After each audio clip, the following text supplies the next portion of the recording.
जिंदगी से खिलवाड़ कर मनसे ने होर्डिंग्स पर चढ़कर किया शोले स्टाइल में आंदोलन। मीरा भाईंदर शहर में सुबह करीब 11 बजे गोल्डन नेस्ट सर्कल के पास फ्लाईओवर के शुरुआत में बनाए गए अनधिकृत होल्डिंग्स के खिलाफ महाराष्ट्र नव निर्माण सेना के माध्यम से विरोध प्रदर्शन किया गया है। इस अवसर पर सभी पदाधिकारी मान्यता प्राप्त संगठन मौजूद थे। मनपा द्वारा शहर में 32 होर्डिंग्स बनाने की अनुमति दी गई थी, लेकिन इसके अलावा भाईंदर ईस्ट वेस्ट फ्लाईओवर के शुरुआती में बिना अनुमति के अवैध रूप से लगाए गए होर्डिंग्स को लेकर मनसे के माध्यम से विरोध किया गया। मनसे ने मांग की है कि अवैध होर्डिंग बनाने वालों के खिलाफ मामला दर्ज किया जाए और अवैध होर्डिंग को जल्द से जल्द हटाया जाए। आपने होल्डिंग के ऊपर चढ़कर आंदोलन किया है, क्या वजह थी आंदोलन? आज हम लोग ने ये होल्डिंग अनलीगल लगा है, उसका मीरा भाईंदर जनता का ध्यान जाने के लिए हम लोग ने आज शोले टाइप आंदोलन किया है।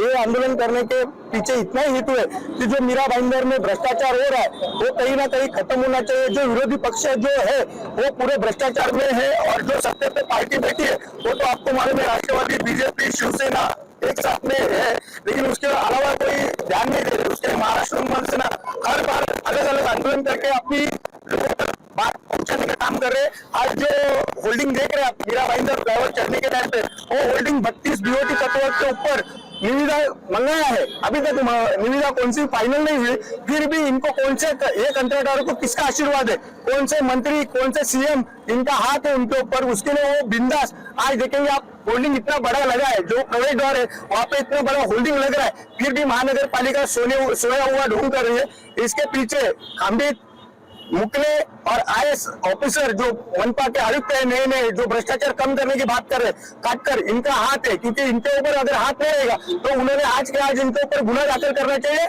और जो भी कंट्राक्टर से जो पैसा वसूल किया है उसके 10 गुना महापालिका को निधि बढ़ाने के लिए उनके पास से वसूल किया जाए और इनके ऊपर चारों के ऊपर गुना दाखिल करके आज के आज होल्डिंग निकालना चाहिए।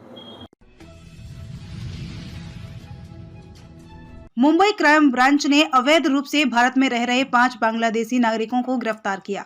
मुंबई क्राइम ब्रांच यूनिट 6 ने अवैध रूप से भारत में रह रहे 5 बांग्लादेशी नागरिक को गिरफ्तार किया है।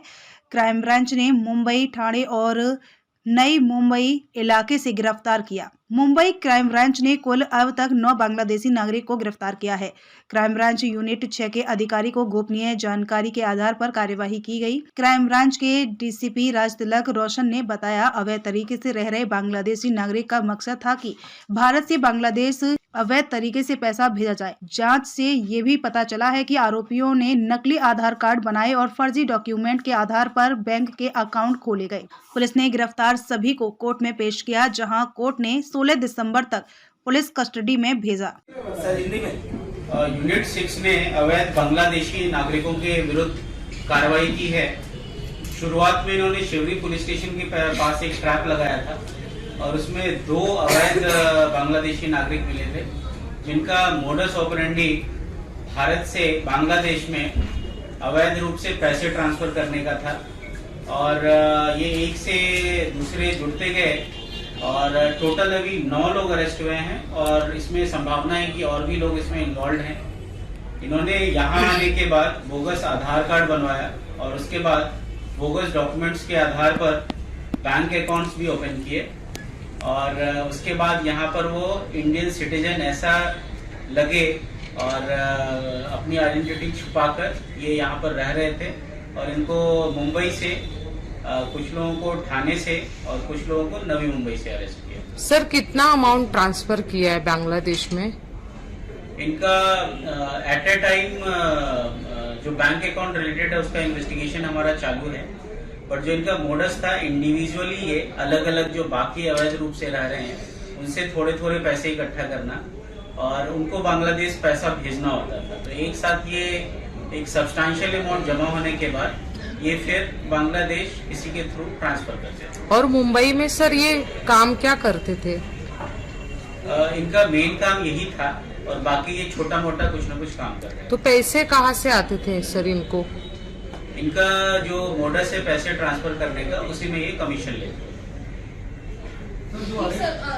किसी को ब्लैकमेल किया जाता था या फिर कोई ऐसे स्कैम हो रहा था उसके जरिए उन्हें पैसे मिलते थे और no, they were transferring money from India to Bangladesh for the needy people of Bangladesh who were coming for some work in India through proper channel. Suppose they needed more money, or other people, second part was other people who were from Bangladesh and who were living illegally in India, and they had to send money back to Bangladesh. So these people used to act as conduits. एक नागरिक बन के यहाँ पे काम कमा के फिर वो भेजते थे। दूसरों को जिसको पैसा भेजना रहता था वो भेजते थे और उसमें वो कमीशन। मतलब इंडियन करके वो रहते थे मुंबई में।